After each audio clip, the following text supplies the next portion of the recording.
Ryan Deeter with Realty, and welcome to my 2023 market forecast for the Columbus, Ohio real estate market. In this video, we're going to look at the big picture, look back at what's happened the last handful of years, even historically in the market here in Columbus, to help us understand what's down the road and the next few months to a few years. And if you're thinking about making a move in the Columbus, Ohio market, hopefully this video is useful for you. Before we jump into everything, though, if you haven't subscribed to this channel, please do. Please like and subscribe and share this with your friends. And we'd always love some feedback. If you want to leave some comments below, feedback is always welcome. And if you want to have a conversation that's individualized to you and your needs, always happy to do that as well. Send me a message and I'll be happy to reach out.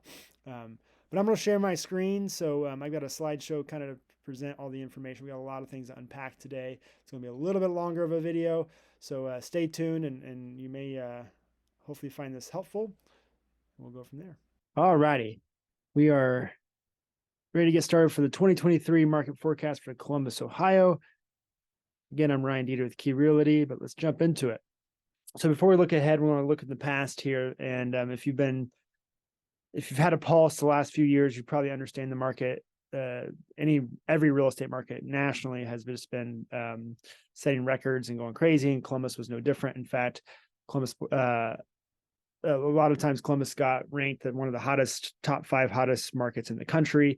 So Columbus definitely saw a ton of appreciation and a ton of homes just flying off the shelf with a lot of competition. So numbers of sales, of course, in 2021 to 22 fell. They did fall compared to the during the height of the pandemic, I guess. But the spring was very similar to what we saw last few years. 2022 spring market, we saw 12 to 15% appreciation, which was pretty in line with the last previous years. And people were the reason this happened is because the Federal Reserve said they're going to raise rates, and people were panic buying. Essentially, people were like, I got to get my house before the rates increase. And so that just made the spring very, very competitive. And we saw appreciation continue to grow, even with the growth we saw the last few years. So this 15% appreciation was on top of the last 2 years, seeing around that same number. So obviously things have just shot up in the last few years. And I've got a little chart here in a second that'll show you kind of the trajectory of that. Fed raising rates did lead to a drop in demand. So what happened this last year is we saw, early year, January, February, I think Fed said they're going to raise rates around February and March. And all of a sudden you had the normal spring market already, which is always a little bit of a bump in the market, all of a sudden become a crazy spring market again. And people were panicking, thinking of, and making offers well over asking with no inspections, no contingencies, things like that. So people were just very much in a frenzy trying to get into the home. Even with, but then June, July hit, and all of a sudden the market just kind of shifted. The Fed did exactly what they said they were going to do.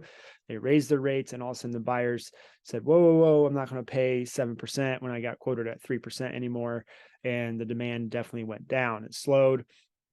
We stopped seeing bidding wars. We stopped seeing, no inspections, no contingencies at all. All of a sudden we saw kind of more of a normalization, what I would say, not necessarily a buyer's market yet, but more of a normalization in the market where you have a good house may have 1 or 2 offers, a house that needs some work and just maybe overpriced, sits a little longer. Started seeing days on market go up. We started seeing people be able to negotiate contingencies, things like that. Again, if there was something wrong with the house, the sellers were willing to, may have needed to fix it to sell the house, things like that. So buyers had a little bit more leverage when making offers, but, prices did not come crashing down. We did see what I would consider a correction in the year, but that correction still led to 11% year over year in November. So I think it'll come down just a little bit when we get the December numbers, probably close to that 10% year over year number, which is still a very, very strong year for any real estate market, especially a Midwest market in Columbus. So again, good homes were still selling quick, close to list price. I think I actually got the numbers here.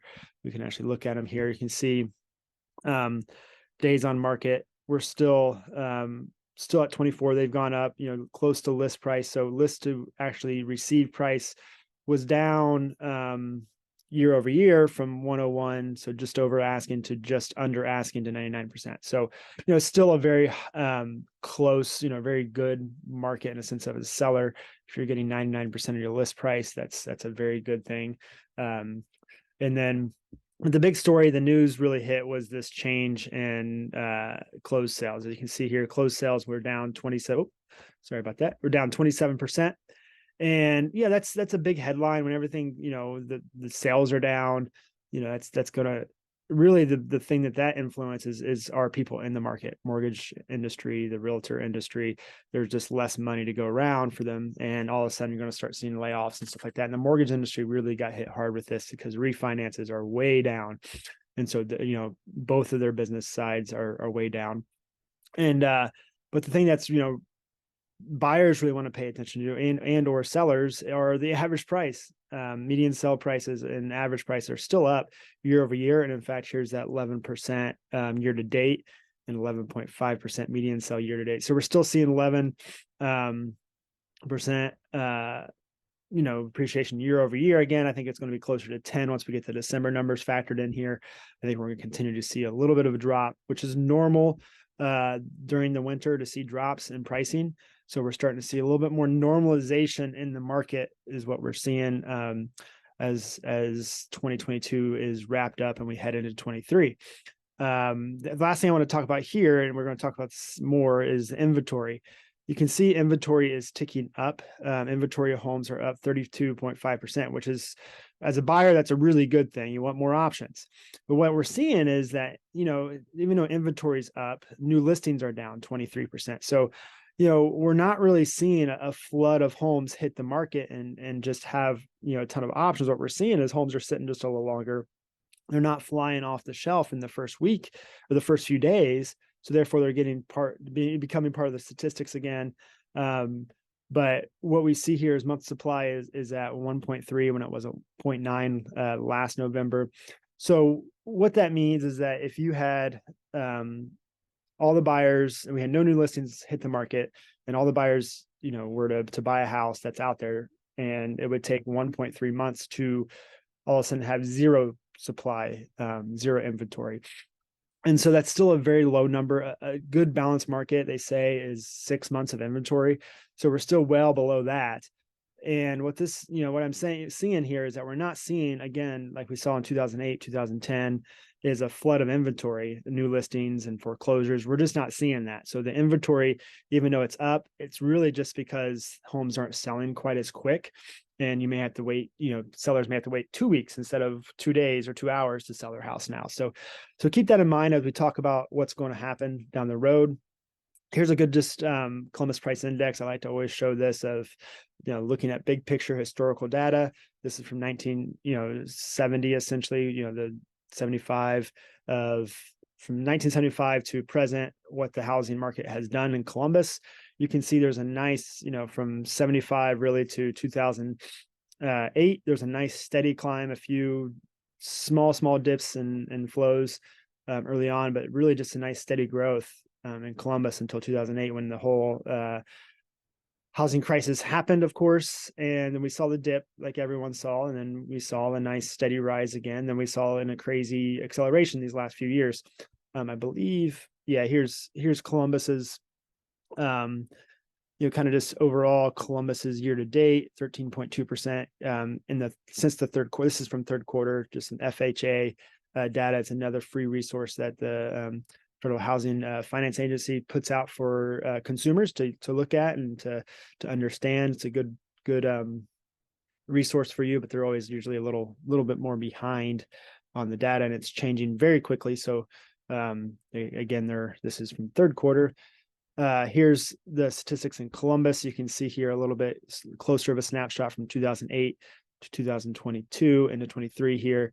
You can start to see just this, the dip and then the acceleration extremely since 2020. You see that extreme acceleration. Now this gray line is the national line. So we've actually outpaced the national line in growth, which, is kind of a good thing for Columbus to be a little just above the national line. That's why, understanding the local market versus the national market is different. And you can actually see here, we're starting to see the national market have much more of a correction or dip than the Columbus market as well. And that's kind of a little foretaste of what we're going to see, I think, coming down the road. But here's something I want to look at and kind of talk about real quick is the trends. What we saw is this, nice steady growth and then just an acceleration since 2020. As you can see here, the trend, this is a national, really kind of just a national picture. So it's not quite Columbus specific, but it's a good indication. You can see that we're starting to see a little bit of correction and flatlining as well. But just kind of shows that like we really shot up, since 2020. And, there's, if you bought your house here, there's still a lot of room to still come down and still be on the trend of a good, steady, just really positive growth. So there's a lot of, just room there. Now, if you bought your house, here, but there's difference between buying your house here and here. But even then, I think the trend is going to continue to go up. All righty. So hopefully that's helpful looking back, kind of what's happened. Is you probably not surprised. We saw record growth. We saw a lot of stuff happen these last few years to just accelerate the market. But where's Columbus heading? What are we looking at here? The first thing I want to always talk about when we look ahead is buyer demand. Buyer demand drives the market. Obviously, real estate is it's not rocket science. It's simple supply and demand. We talked a little bit about supply being, low, a little bit higher than it was the last few years, quote unquote. I think it's just more homes aren't selling quite as fast. They're not selling over the weekend. So therefore there's more homes to actually put in statistics versus, what we're seeing today. We're just not seeing a ton of new homes hit the market. So the other thing we're going to look at is buyer demand. So what is the demand? And mortgage applications have dropped. This is national data, 13.5% year over year. This is something I've always paid attention to when it comes to what's ahead in the market. Is mortgage applications kind of drive that demand? Who's applying for? How many people are applying for mortgages? The last 2 years, we had a really high number of mortgage applying. Of course, we had a ton of refinances, but even then, we can parcel out the new home buyers and mortgage demand, and it was still record, kind of really high record demand there. But again, we still have low supply. Going back to that supply, 13.5 or 1.3 months of supply in November is still not a lot of demand, and we're not seeing any a ton of new houses hit the market. Average days on market are up again, just kind of reiterating that point. But we just got news that the Fed is going to do less aggressive rate hikes these next in 2023, most likely. As in 2022, the latter half, they did very aggressive rate hikes, which led to that spike in pricing.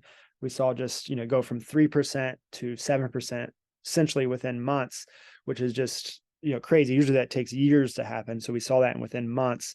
And that's what, just put a lot of cold water on this, scorching hot market. But, it was down 13% at the end of the year, as we saw, but it was up 1.2% in the first week of 2023. So we're starting to see a little bit of an uptick as we saw good news. Mortgage rates actually dropped a little bit back into the sixes. So we saw, a growth in that.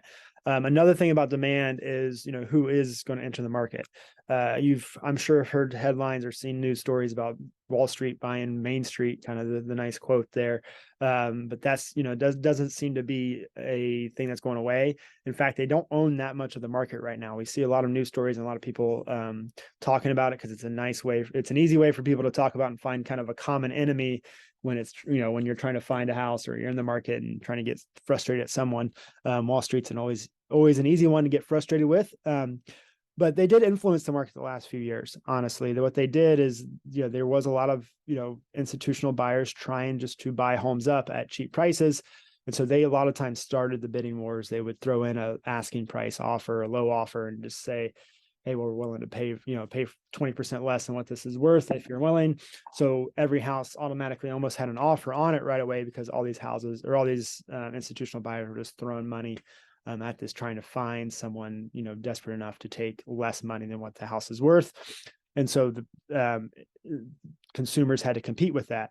But now what we're seeing is that, there's one article here is it's saying there was a lot of money in institutional buyers, institutional investors with Wall Street backing it, trying to find ways to buy more houses.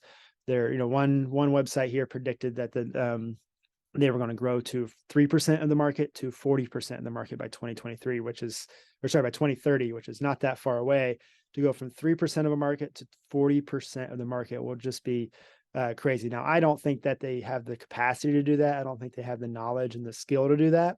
Zillow itself, who does a lot of stuff with the Zestimate and all that, tried to buy a ton of houses themselves and actually got in over water and had to shut down that department. So I don't think if Zillow can't do it, who has all the resources and tools that they have to buy housing, I don't think the Wall Street will be able to do 40%, but they're going to throw money at it. They're going to try it, and they're going to cause more demand, they're going to cause more demand with a low supply already. So that's just one thing to consider. Another thing to consider is interest rates. And once those interest rates, creep back down, if we think they're going to come back down, when they do, all those buyers that are sitting on the sidelines that were out there in 2020 to 2022 are going to say, okay, I'm just waiting for the interest rates to come back down. Once they come back down, they're going to enter the market again, on top of the buyers that are naturally just entering the market. Because, one thing that brings buyer demand is not just market conditions. It mostly is life change. It's life conditions. People having babies, raising families, moving, getting jobs. Those things matter. Getting promoted, losing jobs, and getting divorces. Both good and bad things create demand. And so those things are naturally going to continue to happen this year, on top of interest rates, fluctuating. Now, like I talked about earlier, the Federal Reserve did say they're going to do less aggressive rate hikes. We saw inflation come down from record highs to around 6%. I think they saw, but they've said they want to get that magic number to be 2%, which is a very, very low number compared to where we are. So there's still obviously they've still said they're going to do less aggressive rate hikes to try to continue to get that number. So I still anticipate them, the Federal Reserve raising rates, but that doesn't mean that mortgage rates will necessarily continue to raise as aggressively either, because mortgage rates and the Federal Reserve rates are not one-to-one. They're not the same thing. And what mortgage industry does is they try to predict what's happening and well ahead of what the Federal Reserve is going to do. They try to be one step ahead, so that way they can keep ahead of it and not lose money when all of a sudden there's quick changes. So they've predicted, the mortgage industry has kind of predicted rate hikes this next year, and they've already kind of elevated their pricing for that. And now with the Federal Reserve saying, hey, we're not going to be quite as aggressive, we're seeing some good indications that our rate hikes are quote unquote working at creating a recession, essentially, or creating the economy to slow down, however you want to look at it, good or bad. But so what's happening now is mortgage industries are saying, okay, we can let off the gas a little bit. We can even come down on our rates a little bit because of that. And so we've already seen some rates come down. Now they're not going to be in the threes this year. I don't think we're going to see that again for a long time, if ever, in my opinion. But interest rates really do influence the market more than anything right now that we're seeing. Every 1%, as you can see here, every 1% rate decreases your buying power by 10%. So last year we saw monthly payments go up 25 to 45% more year over. If you got quoted at 3, then you're getting quoted at 7%.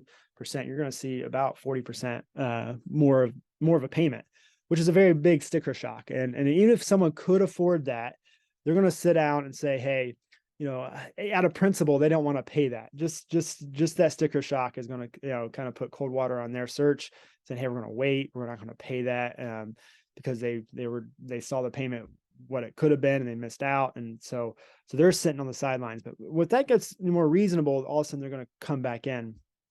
Here's a little report. None of the top 19 Federal Reserve officials expect it'll be appropriate to cut interest rates this year, according to the minute of the central bank's in December policy meeting. So if, I've got a lot of statistics and stats here. I try to keep references to everything that I've linked here in quotes, or even quotes from articles that I have on here. So if you're interested in learning more about anything that I talk about here, I'd be happy to share these links for you.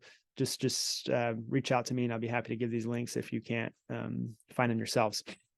high interest rates will keep buyers on the sidelines, as they know they'll qualify for a home. I think that's, going to keep some demand down. That's what we saw the last, 6 months, essentially, is that these high interest rates have just, taken a lot of people off the market. But with that said, Columbus, if you had a good home in Columbus, you probably had an average of 10 offers these last few years. And, if we lost, 75% of the market or demand and buyers, you still have plenty of buyers out there to buy your to buy your house. And so, a 75% drop in demand would still be, a pretty strong market in Columbus. That's why, I don't think, that's why it's still a seller's market. That's why it's not technically, quote unquote, a buyer's market, and that there's this inventory flooding the market and things not selling. Things are selling. They're just not selling in 2 hours. They're taking 2 weeks or so, maybe even 2 months at times to sell a house. And, people are still, if you bought your house, the average, and we're talking about that too, the average time someone lives in a house is anywhere, it used to be about 8. Now it's getting close to like 15. And so if you bought your house in the average time, you still have a ton of equity in your house. You're still making a good amount of money on your house, even if you're taking, 20% less than you would have a year ago. So, but we're not seeing that hit the market. One going back to interest rates here, one economist at Bankrate really thinks that we're going to get interest rates for the 30-year fixed mortgage will be in the 5s, but into this year. And that's a big thing to keep an eye on, because if interest rates get below, I think below 5 or below 6 into the 5.5 range, I think we're going to start seeing a lot of those buyers into the market again. We're going to see demand uptick. We're going to start seeing, bidding wars come back. We're going to start seeing multiple offers, especially on good houses, good location and condition. You're going to start seeing, maybe, having 3 or 4 or 5 offers, within the first, week of a house again, because of what Columbus has going for it. So just things to keep an eye on as we move forward. Here you can see a direct correlation. This is a nice little chart I like to keep an eye on here. See, the Mortgage News Daily puts this out. You can see the blue is mortgage applications, and that orange line is mortgage rates. As you can see, as the rates are low, this is within the 3 range here. We saw mortgage applications just continue to spike. As we saw rates tick up, we saw plummet in applications. Just a nice little visual there for you to make that point. The second thing I like to look at is population growth. Supply and demand, again, going back to supply and demand, the more population we have, the more people we have in Columbus, the more demand there are going to be for houses. So, Columbus is still a growing city. We saw growth the last few years, even with the pandemic, we still saw growth. Now, we had a lot of people move out of the city into the suburbs, just like the national landscape. The suburbs have just taken off. Same thing with Columbus, but the city itself is still growing. Current metro area population is 17 or 1.7 million, and we saw 1.24% increase from 2022. So that's 21,000 people move into the Columbus metro area alone. Central Ohio gained about 10,000 workers per year in the last 20 years. I'm sure that's a little bit higher on the latter end of that, but I think that's in this link here as well.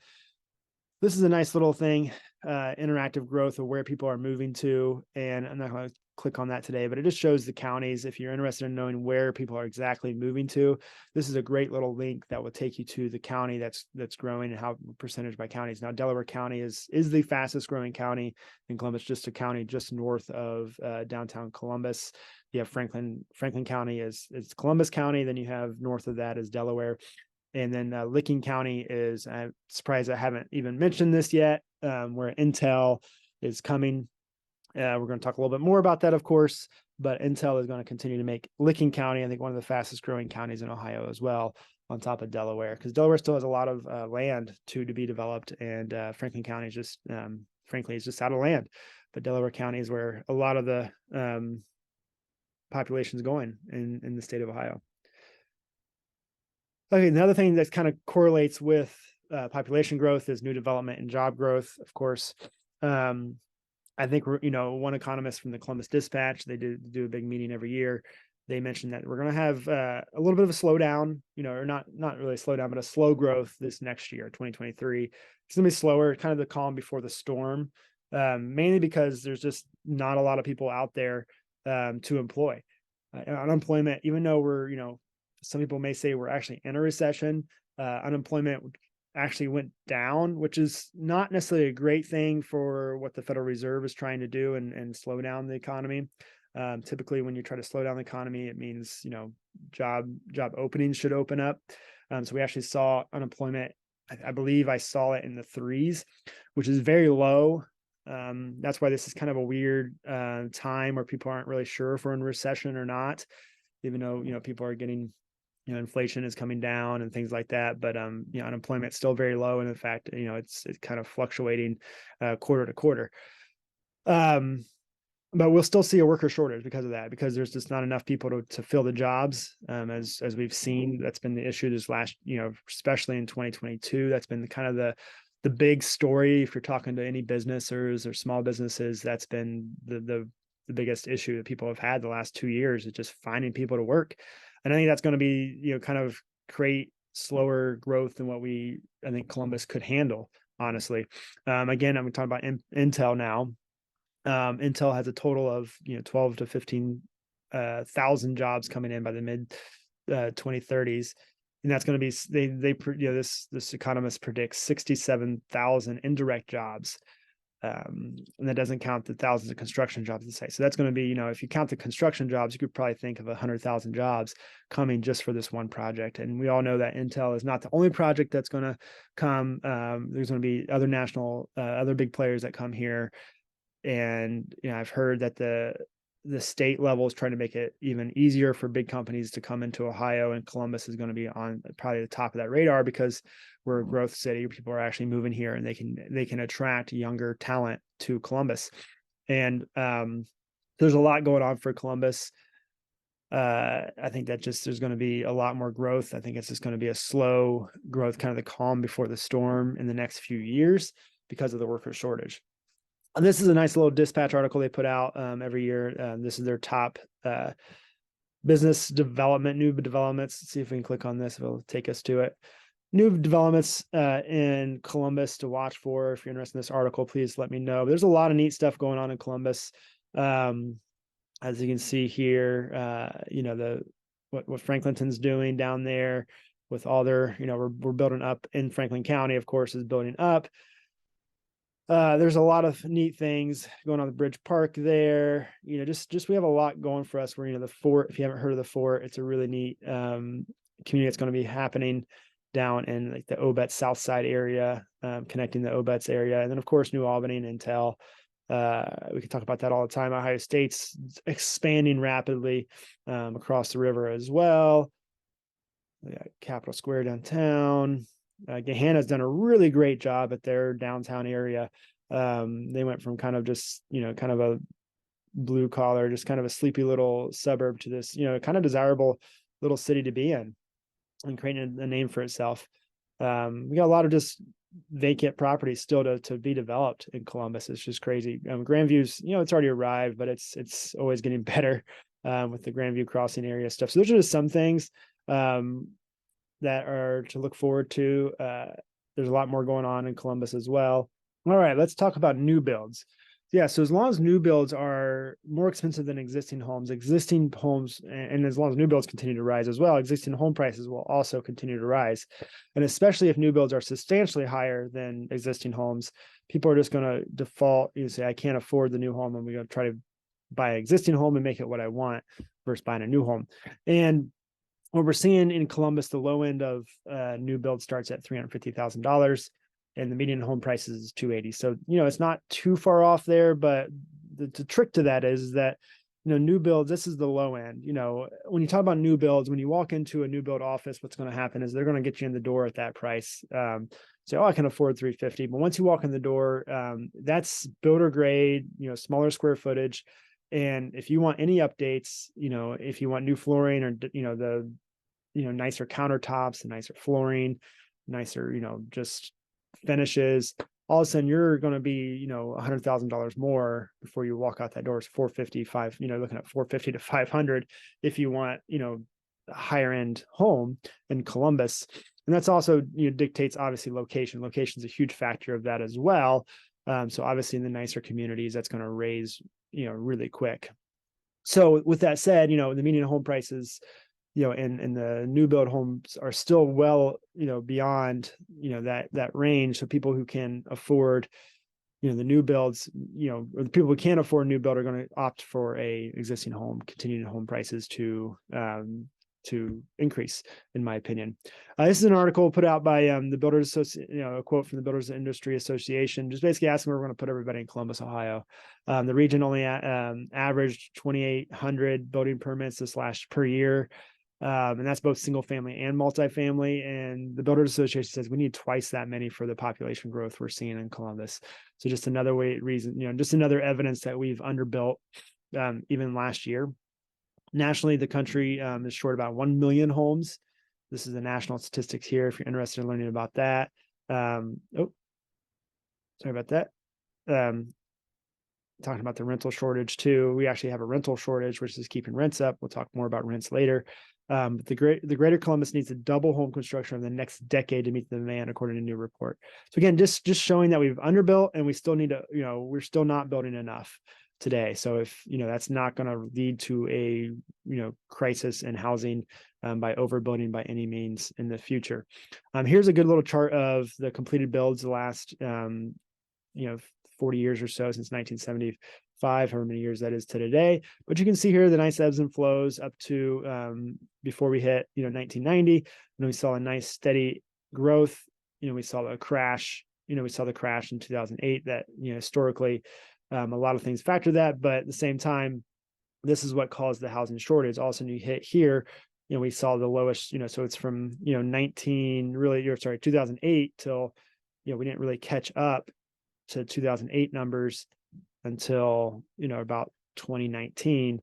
And so we've only had a couple years to really get above the 2008 numbers, which obviously is below where the kind of the average should be moving forward. So just kind of a good indicator. Now, we saw a steady growth, a lot of growth. We're kind of seeing that same pattern. Will we see a crash in new homes? If we do, that's just going to, crush the demand again. So if we do see new builds go under, we're just going to see, demand go down, and, it's going to keep that market pretty steady because there's not a ton of new listings, as we talked about, hitting the market. There's not a ton of new homes hitting the market. So supply, I think it's the demand. Supply is going to continue to stay down if that's the case.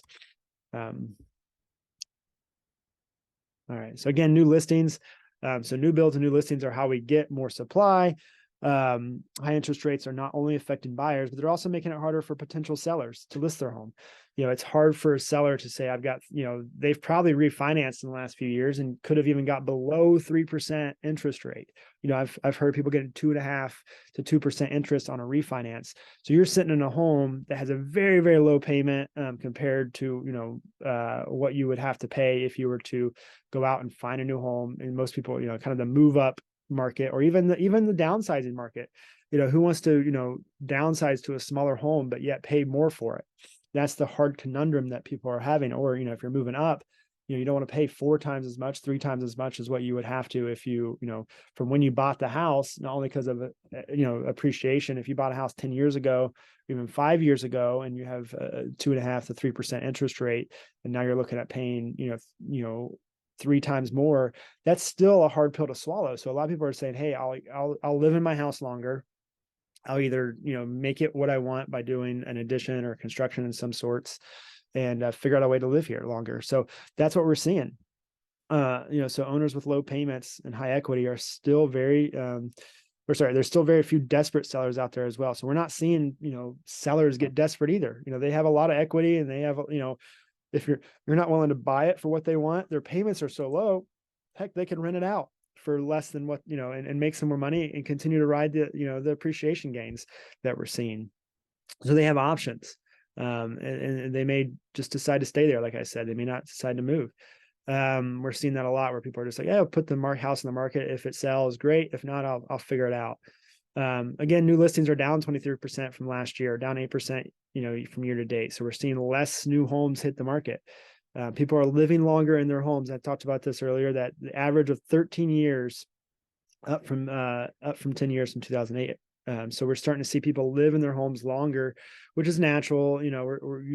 People want to even age in their home longer. Nursing homes aren't as desirable as they used to be, if they ever were, but they're definitely not as desirable as they used to be. So we're just seeing people try to live in their homes longer. They're making it work, for better or for worse. The national foreclosures, did rise. So this is another way to get new listings is foreclosures. I always get people saying, "Hey, if foreclosures come up," well, good news is they've gone up. Bad news is that they still remain low, super low. When you have we saw very, very few foreclosures, mainly because so many people had equity. If you have equity in your home, you're not going to sit there and say, let the bank take it for the value of the house when you can sell it and pay off the bank and still make money. If you can't make your payment, you can at least walk away on top. But we did see that, this is nationally, foreclosures rose 15%, but they remain 34% below 2019. So even 2019 foreclosures were very, very few, far between. They're even less, today still, even though they're up from 21. Nothing. I wouldn't bank on foreclosures now. They're still out there. They're still a thing, but just not a huge influx of those. Rent prices. So something else to consider when we talk about, what's going to happen is rent. If rent, shoots up exorbitantly, that means that people are going to say, hey, why don't I just buy a house? It's going to encourage people to buy houses as well. Rent had some correction as we saw in 2022. Rent increased, 21, I think rent increased almost 12.4% nationally. I think that's supposed to be 21. We saw an average of 5% increase in 22. So you can see here, this is from Realtor.com. We saw this as Columbus saw 5.8% year over year. I think this median rent seems pretty low if you're actually just have a pulse in the market in Columbus, but that's including very low end complexes too that we have in Columbus. So these are kind of some statistics if you're interested in learning about the rent. I don't want to talk too much about this, but rent does influence it. As rent continues to increase, so will the odds of people wanting to buy houses. At the same time, we're starting to see people's leases come up that maybe had a year or two leases that are also getting sticker shock as well, that they were in a low lease, and all of a sudden people are starting to say, hey, it's increased 20% since you since you signed a lease 2 years ago. Now we're going to really try to get market rent. Here's just a nice little statistics that show kind of the average, where people are in Columbus, kind of what people are paying, the percentage of people are paying what in the Columbus market. If you're interested in diving more into this, always happy to have conversations, to share the data with you. This is from apartmentfinder.com. This is kind of what people want. You can see the majority are 2 and 3 bedrooms. So if I were looking at, an investment or something in Columbus, these are the larger markets that you can tap into. A study found that from 1985 to 2022, rents increased 150%, whereas income only grew by 35%. So we are seeing steadily, obviously rent is skyrocketing compared to wages. At the same time, Columbus is still fairly affordable in that sense compared to these other cities. If you look at the cities above, you can see Columbus here. This is a statistic put out on affordability, and it has Columbus, in the top, 15% here, and really is, very few cities that offer what Columbus offers in this list, in my opinion.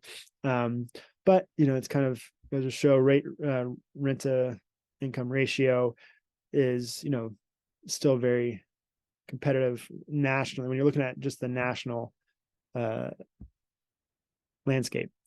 Cities with the lowest rate of rent increases since 2000, Columbus is right up there. So Columbus is actually, really has room probably to even increase more compared to the national landscape. But just wanted to share this information.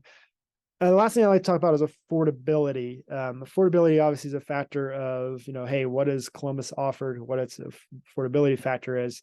This is a nice little, if you actually just Google calculator of cost of living, you can find a couple of these. This one's by Forbes. They do a cost of living, if you make a $700,000 a year, if you live in Columbus versus living in San Francisco, you would need to make 53% higher if you live in San Francisco. So just to kind of show where your money goes, and it actually goes into a lot more detail of why, not just housing, but like cost of food, cost of gas, things like that, just taxes and all that fun stuff. But it just shows that our money goes a lot further than California, of course. And I think I have more. Yeah, here we go. When it comes to affordability, the Columbus or the National Association of Realtors actually puts out what's called the Affordability Index. And this is actually just shows where, what people need to have, how much they need to make to be able to afford a house. And sorry for the kind of just the optics of this, but we'll look at Columbus first here. So what they say is that, you can see these numbers, 200s, Columbus 200s. What they're saying is 100 is the break even, where basically the average income can buy the average price house. So 200 would mean that, the average income can buy twice the average priced house. So Columbus in that sense is actually somewhat affordable. I show these other cities because these are cities that, kind of just to compare. As you can see, Cleveland, I put Cleveland on here because a lot of people move from Cleveland to Columbus. And, it's not quite as affordable, but I think, people move here because we have the jobs they want. We have the things they want and lifestyles as well, compared to Cleveland as a whole.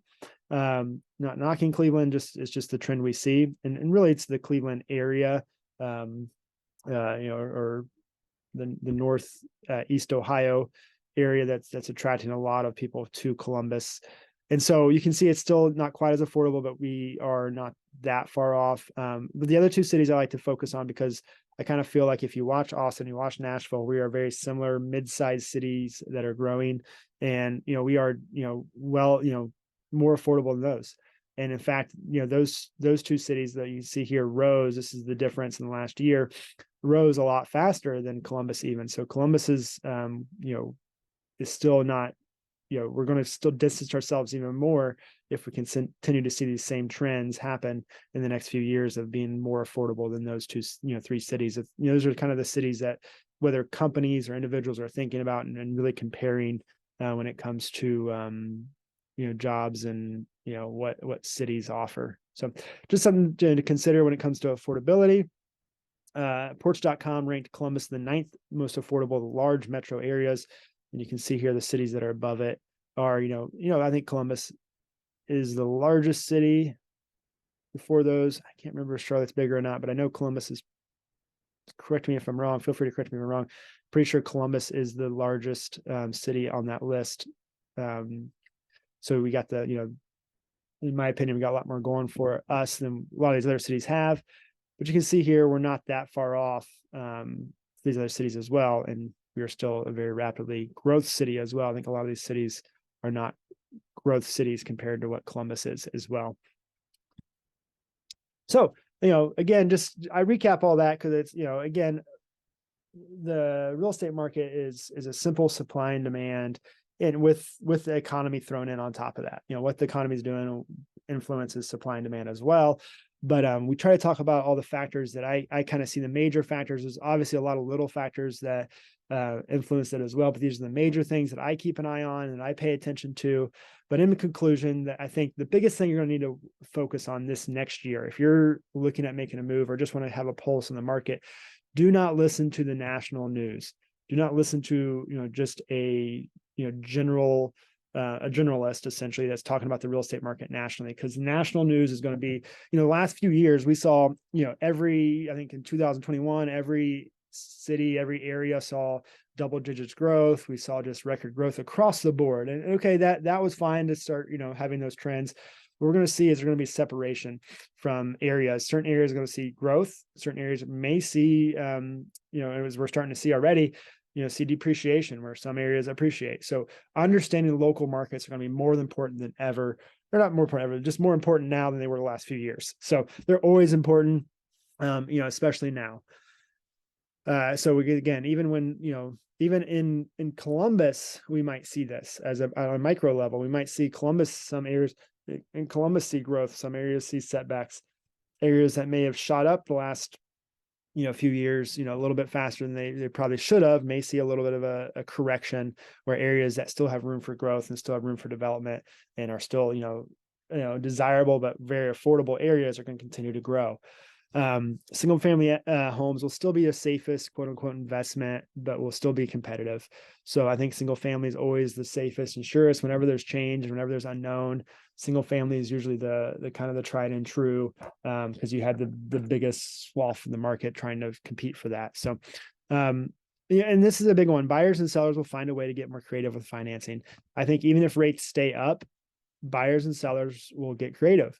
Buyers will, think about the short term with rates and, look at the big picture. They'll start, getting comfortable with these rates being what they are, things like that. And they'll say, okay, it's just what it is. We're just going to buy a house. We know rates will change. We can always refinance. Also, sellers may offer seller credit, which they are, sellers already are. They're actually many sellers are offering credit to buy down rates to give buyers more, a better rate as well. But also they may do seller financing. They may be willing to finance it for a few years until those rates do come down or become more normalized and stuff like that. So we're just, we didn't need those the last few years because, a 30-year fixed mortgage, you needed 3% down, and you got 3% interest. So why would you go to the seller? There's the bank's willing to give you that, and you have just the normal process of getting really low interest rates. There'll be more opportunities for those who are willing to work and be creative. So I say that because there'll be more houses on the market a little longer. There'll be more homes that, aren't as fixed up, that need a little bit of love, that may not sell as quick, may not sell because people don't have they cost more, so people don't have the reserves to do the repairs themselves. Because the reason flips work, essentially, the reason homes that are completely redone sell for more, of course, is because a lot of buyers are using all their money to buy the house with the down payment and the closing costs and all that. They don't have the cash reserves to, update the kitchen, but they can finance that. And especially at 3%, it wasn't a big deal to finance a kitchen at 3% and just throw it in the loan. But now they're, at 7% to pay, 60 grand more for a new kitchen, when you can do it yourself for 30, you start thinking about those things. So it can save you money in the long run, even though it's upfront going to cost you a little bit more money and or just more time if you can do it yourself. So there'll be more opportunities for there. We're going to see slower growth. I say this every year. The last 5 years, we're going to start seeing slower, more growth, maybe in the 5 to 7% range. Again, we saw 15 plus the last few years. I think we're going to start seeing 5 to 7%, but then the interest rates are going to influence that. If interest rates come back down in the 5 range, I can see us having a faster, higher growth rate, maybe in the 10s area. If they go above 8, they continue to go up, go 7, 8 plus, we may see lower. We may see close, we may even break even this year in a sense of appreciation. We may have a zero net growth in that sense. But so it just, their interest rates definitely have a big influence on that. But the market seems, I kind of highlight this at the end. The market seems to be reflecting the pre-pandemic, 17 and 19, when inventory shortage was the main story. All I heard in those years was inventory shortage. And I think we're going to get back to that story where it's just like, yeah, there's buyers out there. There's just nothing out there to buy, which, is only, slightly true. There's still houses to sell, of course. There's still houses on the market, but they're just, few and far between, and you got to be ready to go. So I think that's going to keep pricing up, and it's going to keep things competitive in Columbus Columbus continues to be a growth market, continues to see population growth and development and things that are attracting young, good jobs, good workers here to Columbus is, going to be keeping prices and competition up. And the fact that we're not building fast enough and there's not enough new homes going on the market is going to mean that, in my opinion, and this is obviously my opinion, that Columbus is going to be, see growth when it comes to appreciation and prices year over year. I think Columbus is a pretty safe bet in the next 10 years outside of some other factor that we don't know. Of course, anything can happen for both ends, to either accelerate the market again or to put more water on the, cold water on the market. I said in 2019 that, it's hard to think about the market getting any more competitive and growing faster than it was. And then 2020 hit and things took off. So just because we're at a place that seems hard to imagine something, happening doesn't mean it can't. And so that's where I say, always proceed with caution. And when we have more change, more unknowns, I tend to fall back on what is known, and that is single family housing traditionally has been a solid investment and a great way for the middle class to build generational wealth. So that's where I would say, if you're looking to buy a home in 2023, I would not be hesitant. What I like to share with people is that if you bought a home in 2008, kind of the peak of the market, 2007, 2008, it only took you 5 years, 5 to 6 years to all of a sudden become back at that break even point. And most people think, in the average home now, you're living in 13. So if if worst case scenario, all you have to do is weather the storm. And again, make sure you can afford the payment, because that payment, if you do a 30-year fix, that payment is going to be locked in for the next 30 years outside of taxes and insurance. So if you can afford that payment for the next, 5 years, worst case scenario, you have to live in the house longer. You're still not paying rent. You're still, those rent payments are going towards your debt reduction. And so there's a lot of reasons still to own a home in 2023. And yeah, so that's what I see Columbus being a very quote unquote safer market, and also one of the growth markets we're going to see in the next 5 years versus cities like San Francisco and some of the major cities on the coast that are going to see just more fluctuation. But they've always been that way. Those have always been boom or bust cities, and I think we're going to continue to see that Columbus is a steady growth market. All right, thanks for tuning in. Again, I'm Ryan Deeter with Key Realty. If you have any questions, I'm always happy to have individual conversations with you about your real estate needs here for Columbus, Ohio, and even beyond. If you have any questions, I'd be happy to have those conversations with you. Yeah, thanks again for tuning in. If you haven't yet, please subscribe to this channel. I do a monthly market update as well, kind of where I just go through the statistics that the Columbus Board of Realtors puts out and kind of talk about the major points to really pay attention to as the stats come out and things like that. So also just have videos on questions. If there's common questions that I get asked a lot, I actually have a video for that. If you're interested in that, please, if you have a question and you want to have a video on it, please reach out to me. And also this next year, I'm hoping to do more real estate news, just talk about the big news stories in Columbus, Ohio that are happening here, and kind of just have a conversation around that. And hopefully that you find that helpful. Thanks again for tuning in. Have a great year, and hope you just enjoy the 2023.